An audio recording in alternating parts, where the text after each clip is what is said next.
Hello, I am excited to share with you a book that matches the genre we're learning about this week. It is non-fictional informational. I found this book as I was strolling through the children's section of our local library with my grandsons, and I was just looking at the bindings of the books and I came across this title, Guts. And I thought, my grandsons are going to love that. So I put it in my bag, and that's how it ended up in my home. This book was written by Seymour Simon and published in 2005. There are 9 different ways that a book needs to meet the criteria to be a non-fictional informational book.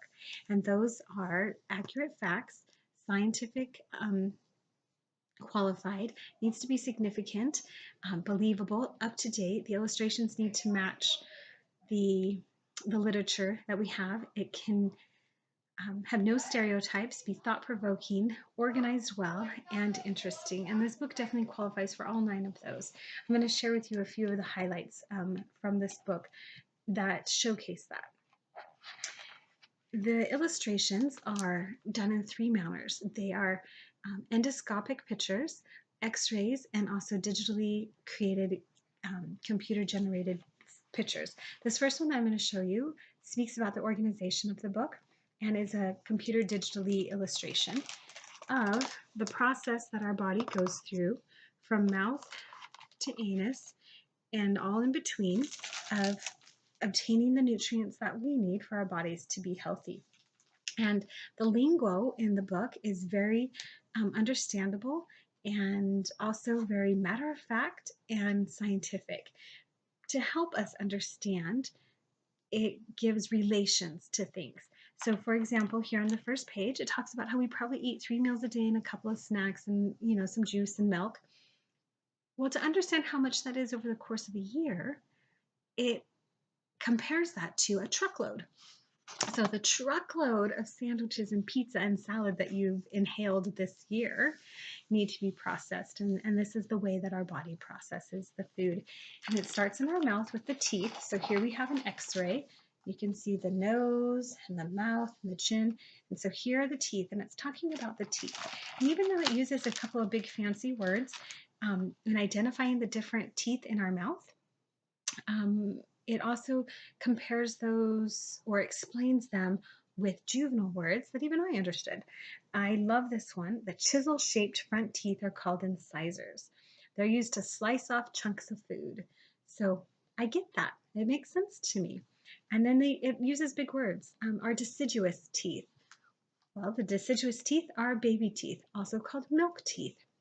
And deciduous, I knew that word from trees, how the leaves fall down, and baby teeth, they fall out of our head. It made sense to me, even though it's a big fancy word that I didn't know our teeth were called.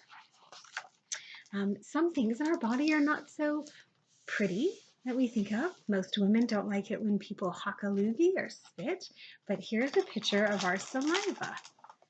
And it's beautiful. Our body is amazing. It is so beautiful. So the great thing about this page is it gives us something hands-on to do with saliva. It talks about how saliva and these salivary glands that we have change starch to sugar so that our body can have the energy that it needs. So the hands-on project that it gives you in here is to take a piece of bread and put it in your mouth and just let it soak up those saliva juices, and you will taste how it changes from not much flavor to sweetness, and that is the starch being converted to sugar.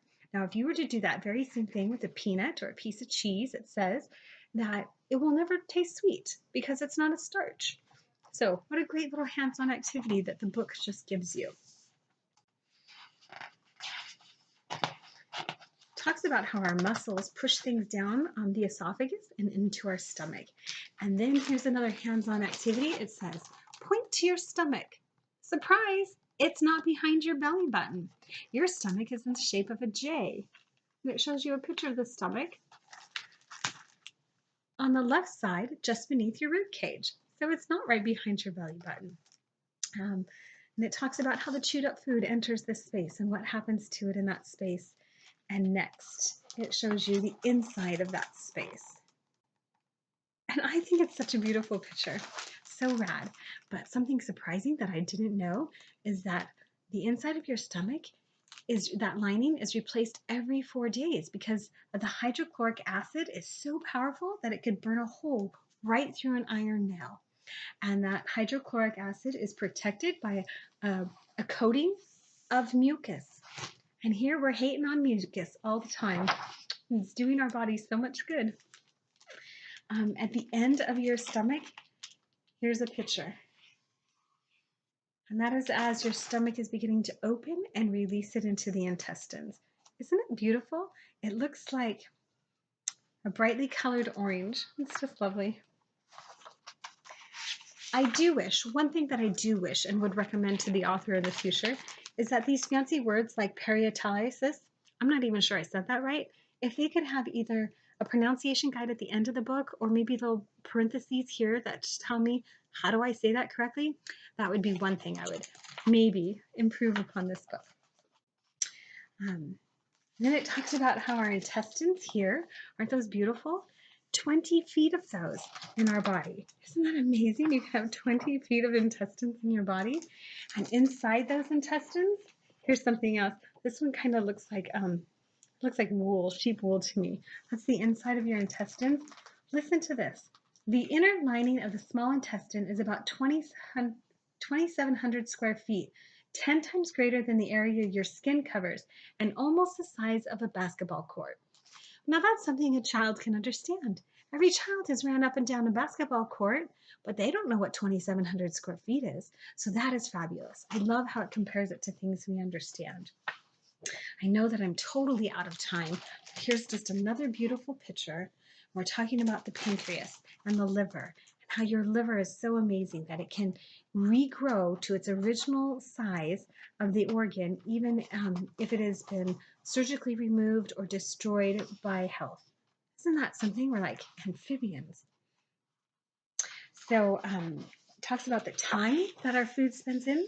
There's another picture. It talks about our appendix and how it's not really needed or necessary.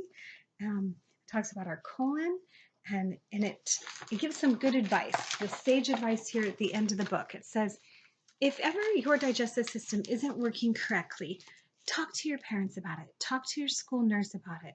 Talk to your teacher about it or your doctor. I am amazed at how many students at my school, I'm a secretary at an elementary school, have trouble with their digestive system. And that is one of the things that makes it significant and qualifies this as a book of information, nonfiction. These students need something to relate to. They need to be able to understand. And this book brilliantly does it. I recommend it as a great read. And I hope that you enjoy it.